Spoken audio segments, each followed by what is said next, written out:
नमस्कार, धारा क्लासेस में आप सभी बच्चों का स्वागत है। बच्चों, आज हम पढ़ेंगे संस्कृत गद्य भारती कक्षा 9 का आदि कविहा वाल्मीकिहा पाठ का सारांश।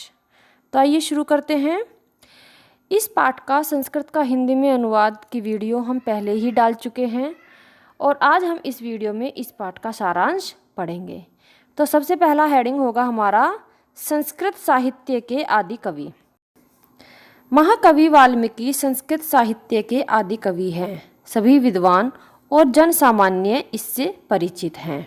इन्होंने रामायण आदि काव्य की रचना की। संस्कृत काव्य जगत के आदि पुरुष के रूप में वाल्मीकि को ही स्वीकार किया गया है। ऐतिहासिक साक्ष्य के आधार पर यह माना गया है कि उनका मूल नाम रत्नाकर था और ये जाति से ब्राह्मण थे।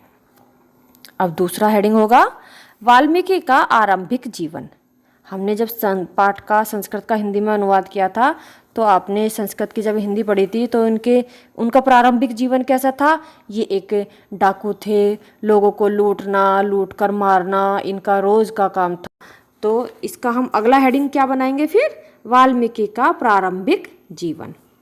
पूर्व जन्मों के पाप के कारण लूटपाट ही इनकी जीविका का मुख्य साधन था।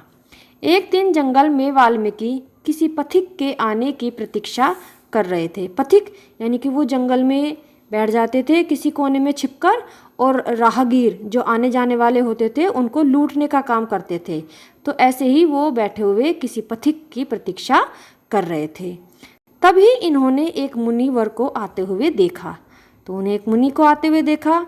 मुनि को देखकर ये प्रसन्न हो गए। कौन? वाल्मीकि जी प्रसन्न हो गए और उनके पास आते ही उनसे बोले, जो कुछ तुम्हारे पास है मुझे दे दो। और इन्होंने कहा कि जो कुछ भी तुम्हारे पास है मुनिवर से वह मुझे दे दो, नहीं तो प्राण से जाओगे। ऐसा करके वो डराते थे लोगों को। अगर कोई आनाकानी करता था तो उसे जान से भी मार देते थे और उनकी उंगलियां काट के माला बनाकर अपने गले में पहनते थे। तो बहुत ही भयंकर डाकू थे। तो वो कहते हैं जो कुछ भी तुम्हारे पास है वह मुझे दे दो। इसके उत्तर में मुनि बोले, मेरे पास तो कुछ भी नहीं है, किंतु तुम मेरे इस प्रश्न का उत्तर दो। इस प्रकार लूटपाट और हत्या करना महापाप है।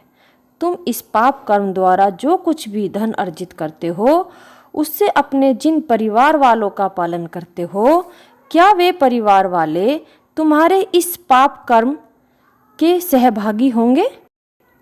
इन्होंने उत्तर दिया। किसने? वाल्मीकि जी ने। मैं परिवार के सदस्यों से पूछकर बताऊंगा, आप यहीं ठहरिए। इसके बाद मुनि को रस्सी से बांधकर परिवार वालों से पूछने चले गए। उनसे पूछने पर उनका क्रोध भरा नकारात्मक उत्तर पाकर वे वन में वापस आए और मुनि से क्षमा याचना करते हुए अपने किए पर पश्चाताप करने लगे। वाल्मीकि द्वारा तपस्या किया जाना। एक बार मुनि के द्वारा उपदेश दिए जाने पर इन्होंने राम नाम का जाप शुरू कर दिया। अपनी प्रवृत्ति के कारण इनके मुख से राम राम के स्थान पर मरा मरा निकलने लगा। रत्नाकर मरा मरा राम राम के जाप में इतना लीन हो गए कि इनके शरीर पर वाल्मीक बन गई। वाल्मीक क्या होता है? जो दीमक द्वारा मिट्टी के प्रयोग में बनाई जाती है। जहाँ भी दीमक लग जाती है, जैसे किसी खिड़की दरवाजे में लकड़ी पर कहीं भी दीमक लग जाती है तो एक मिट्टी की लाइन सी बना देती है ना, तो ऐसे मिट्टी से बन गई और वो उस मिट्टी से पूरा ढक गए। इसके पश्चात प्रचेता यानी कि वरुण ने वर्षा की और ये आंखें खोलकर सहसा उठ खड़े हुए। वाल्मीकि अर्थात दीमकों से भरी मिट्टी से उठने के कारण तथा वाल्मीकि और प्रचेता के द्वारा मिट्टी बहाए जाने के कारण ये प्राचेतस कहलाए। ब्रह्मा ने इन्हें आदि कवि होने का वरदान दिया। अब इससे आगे का हेडिंग होगा हमारा रामायण लिखे जाने की प्रेरणा। एक बार वाल्मीकि ने महर्षि नारद से राम की पवित्र जीवन कथा सुनी और उसे काव्य रूप में निबंध करने की इच्छा की। इसके पश्चात ये एक दिन मध्याह्न में स्नान करने के लिए तमसा नदी की ओर चले।